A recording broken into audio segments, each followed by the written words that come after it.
Hello, I'm Megan Sharpens here, and I'm here today at the Cabarrus Health Alliance in the Wellness Kitchen, and we're going to be making a Chipotle peach salsa today. Summer is right around the corner, and we are going to be having an abundance of produce, especially peaches here in North Carolina, so I'm going to show you how to make a quick and simple homemade healthy salsa recipe that your family is going to love. So all we're going to be actually using today is frozen peaches. So surprisingly, you can substitute either frozen, canned, or fresh for this recipe.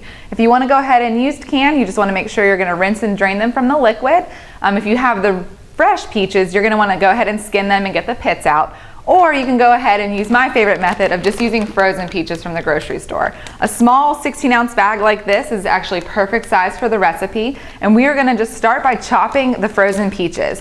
It's best to let them thaw out just a little bit so your hands don't freeze on making this salsa, but as you can see, I've already started to chop the entire bag, which does create quite a bit of salsa. So what we're going to go ahead and do is chop the remaining peaches here, and when you have your frozen sliced peaches, they're typically going to come out like this from the bag.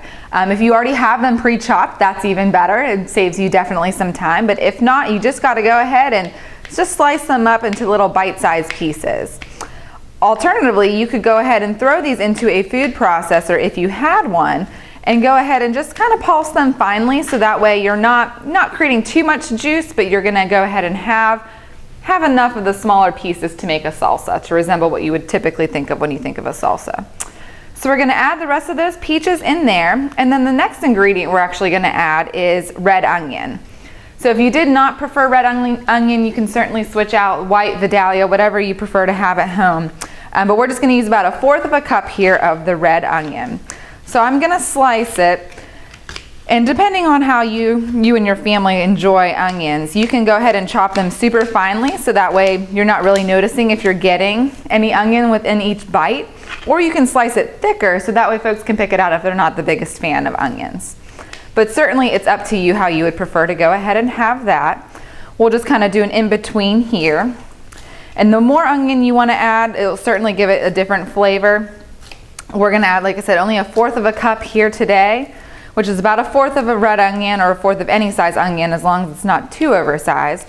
But it's really up to you how much you want to go ahead and add. So we have that chopped up here.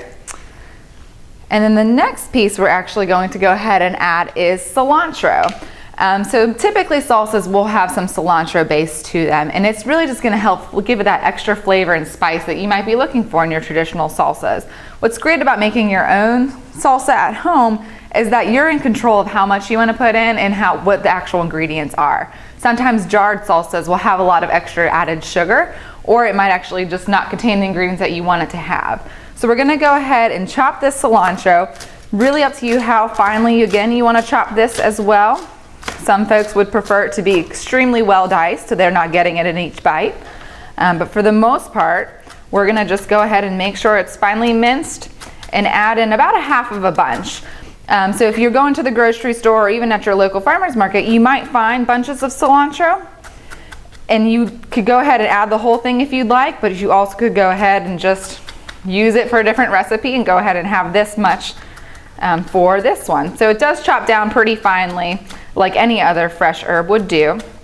But for the most part, we're just going to go ahead and make sure that's going to be added.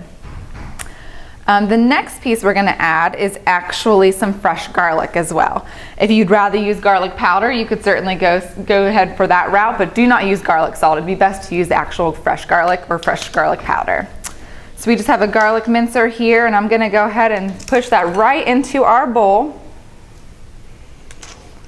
And what's great about this recipe is you can make it in advance. And I will say the longer that this recipe sits in your refrigerator, the more powerful all of these flavors will become. And that's really where you're going to get that great salsa that everyone's going to remember and actually want your recipe, I will have to say. So we have our garlic, lime.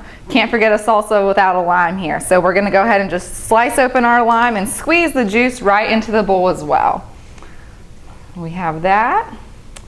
And if you have wanted more lime, you could certainly do so, or if you'd rather enjoy a lemon in there, that's also just fine. Whatever you really got on hand.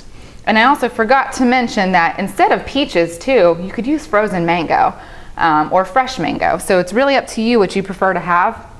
I've made it both ways and it's an extremely tasty recipe both ways. So we're gonna dump the rest of the cilantro in here and our red onion. We're actually going to also add some ginger.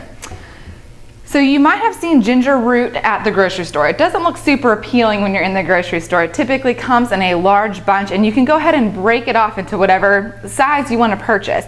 Usually purchase it per pound of what you're going to be buying at the grocery store, but a lot of recipes will actually call per inch of ginger grated. So it breaks really easy, it's very pliable. I just use a zester when it comes to going ahead and grating this. It's super simple and doesn't take away any of the flavor. You have a couple options to how you're going to go ahead and do this. So you could go ahead and actually peel the skin back using just a regular vegetable peeler and slice off the skin. Or you could just go ahead and start grating it. Whenever you're grating this, it's going to be finely grated, so you actually won't notice that there's any skin missing or on there. And again, I always say a little bit extra skin on any of the roots that we're using, as long as you've washed it beforehand. It's giving you a little bit extra fiber in your meal. But we're just going to go ahead and grate about an inch of this right into our bowl. And this way, ginger, I don't know if you've tried it, but there's also the dry ginger. It goes extremely well with so many great dishes, especially when you're looking at like stir fries or on salads. You might typically maybe use ginger in like tea. It's a great inflammatory option to go ahead and have on hand. And it really just adds a lot of zest to any type of recipe you are using. So we have our ginger added here, and it smells wonderful as well, so it's definitely something to keep on hand at home. We're going to get the rest of the ginger out from the inside of the zester here. Add that into our bowl. And lastly, we're going to be adding, to give it that chipotle peach salsa that we were talking about, chipotle peppers that are in adobo sauce.